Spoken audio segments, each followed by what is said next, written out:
So Drones in School is like a curriculum that people can follow in a class or an after-school club, and it just involves high school level designing a drone to hold a certain payload and then competing them around in races online as well as in simulators. In our school, our engineering teacher is also interested in drones, which is how we got introduced. Well, I got introduced to Drones in School, and he found it because I love to fly and he loved to fly, and we wanted to figure out a way to race them within the school in our after-school robotics club. And he found Drones in School, and I thought it was super cool, so we started to build a small team, and then now going to Houston. I think what started my passion was realizing that I wanted to go to college for civil engineering, and then I started to research a little bit about it because I was trying to find a topic of what I wanted to do for my senior project. And that's kind of when I found out about land surveying, and I had brought it up to Mr. Nielsen, our engineering teacher, who's also our advisor for Drones in School. And he had introduced me to the whole competition of Drones in School that you guys were doing, or starting at the time.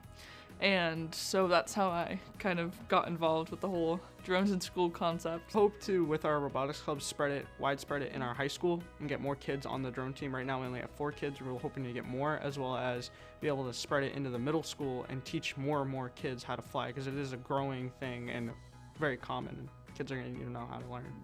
With our marketing efforts, we were able to connect with the middle schoolers who had similar goals as we did, and it allowed them to come and see what we're doing as a high school to compete in this Drones in School competition, to hopefully push them to be like, wow, we should do this too. Like, we want to compete too. Like, let's work to do this. And we'll be able to help them, like, kickstart that.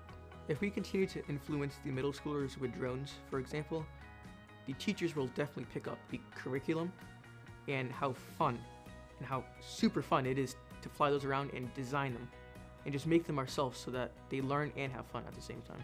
I think it's important for younger students to learn about drone technology because it is widespread and it's going to continue to get bigger, and it's something that if you don't have the skill for in the future, you're going to probably have a harder time finding jobs. It just allows more opportunities, as well as with drones. If you can learn how to fly these racing drones, you can fly any drone.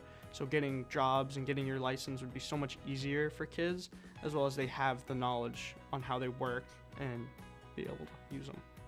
First got into drones when I first asked Sean about it, because he was the one who was running it. I was really interested in it, and he put me on Velocidrone, which was the website we all use. So I got my license and I started flying drones. I started doing it in the simulator, and once I got good enough with that, we had our first practice run, which was the coolest thing ever. Next year, I hope for our drone team to be even more exceptional when it comes to our drone piloting as well as our drone designs, and bring in a lot of freshmen to show them what Drones in School is like, and hopefully keep them for the rest of the year.